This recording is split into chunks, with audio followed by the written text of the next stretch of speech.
नमस्ते बच्चों। आज आप देख लिए हैं कि आज आपको हम क्या सिखाएंगे। आज आपको डाइजेस्टिव सिस्टम के बारे में सिखाएंगे हम। आप देख रहे हैं कि ये आपका तस्वीर बना मॉडल बना हुआ है पाचन तंत्र का। और पाचन तंत्र में आपको मुख गुहा देख रहे हैं। मुख गुहा में आपको दांत दिखाई दे रहा है और ये दांत, इसमें दांत है और 3 जोड़ी लार ग्रंथियां हैं। इसका वीडियो आपको जो इसका शॉर्ट आपको मिल जाएगा, आप देख लीजिएगा, मिल जाएगा आपको, उसमें से आप देख लीजिएगा। इसका विस्तार से उसमें बताया हुआ है। जब मुंह में जो है भोजन डलाता है तब उसे दांत के द्वारा काटने चबाने के बाद लार ग्रंथियों से जो लार निकलता है उसे सना हुआ भोजन आमाशय में आता है। आमाशय में भोजन का कोई पाचन नहीं, ग्रास नली में आता है। ग्रास नली में भोजन का पाचन नहीं होता है। इसमें केवल भोजन के आते ही इसमें एक प्रकार का गति उत्पन्न हो जाता है जिसको क्रमाकुंचन कहते हैं, और उस गति के कारण भोजन आमाशय में आ जाता है। आमाशय में ये 3 प्रकार की कोशिका पाई जाती हैं जिसको जठर ग्रंथि कहते हैं। जठर ग्रंथि के द्वारा जो है आपका जठर रस स्रावित होता है, जिससे वहाँ भोजन के अवयव भोजन के मुख्य पोषक तत्व यानी अवयव पर वह काम करना शुरू करता है। और काम करने के बाद भोजन वहाँ पर अम्लीय हो जाता है और इसके बाद भोजन जो है छोटी आंत में आता है। छोटी आंत के आने के समय वहाँ पर भोजन जब वहाँ आता है तो ये लीवर से जो पित्त निकलता है वह पित्ताशय में जमा होता है और वह पित्त भोजन में मिश्रित हो जाता है। और मिश्रित होने के बाद भोजन ये पित्त से सना हुआ भोजन चला आता है छोटी आंत में। छोटी आंत में भोजन का पूर्ण पाचन होता है।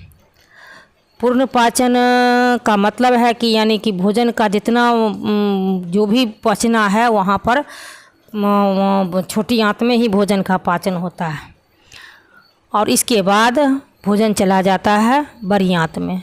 बड़ी आंत में तो आंशिक पाचन, यानी आप जानते भी होंगे कि भोजन का जो है आंशिक पाचन बड़ी आंत में होता है। केवल पानी का पाचन होता है और वो भोजन जो है मलाशय के द्वारा बाहर निकल जाता है। यानी ये जो है पाचन तंत्र का जो क्रिया विधि है कि हमारे शरीर के अंदर पाचन तंत्र जो है सो इस प्रकार से अंग है।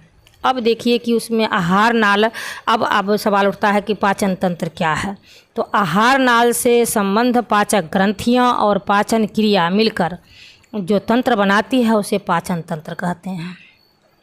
अब मनुष्य का आहार नाल क्या है? आहार नाल शब्द, तो आहार नाल का मतलब हो गया कि मुख गुहा से लेके मलाशय की दूरी को आहार नाल कहते हैं।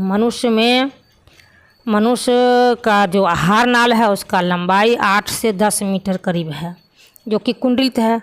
क्योंकि आदमी का तो मान लीजिए कि 5 फीट 6 फीट आदमी रहता है, लेकिन उसमें 8 से 10 मीटर कैसे रहेगा वो?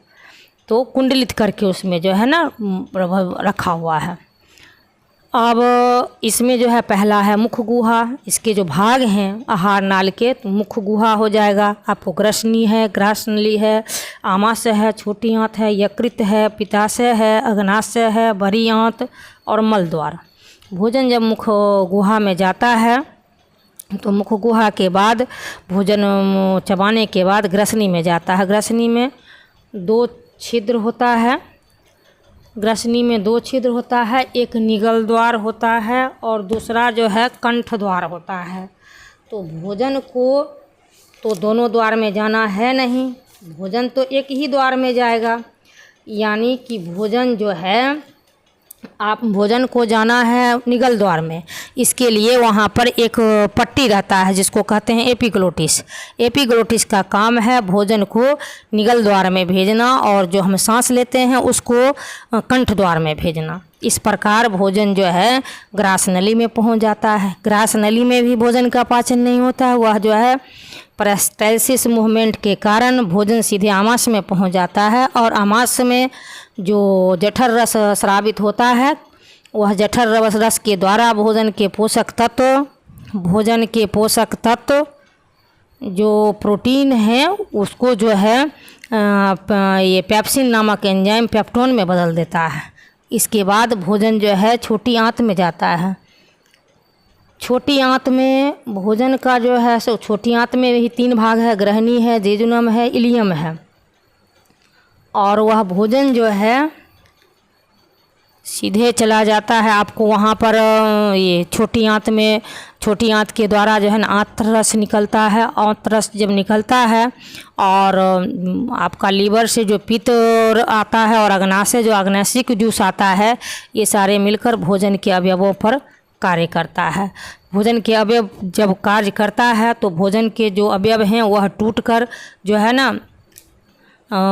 जो है छोटे मॉलिक्यूल में बदल जाते हैं। इस प्रकार भोजन का जो है पाचन हमारे पाचन संस्थान में हो जाता है और जो अनडाइजेस्टेड फूड है वह मलद्वार के द्वारा बाहर चला आता है। हमें उम्मीद है कि आपको समझ में आ गया होगा। धन्यवाद।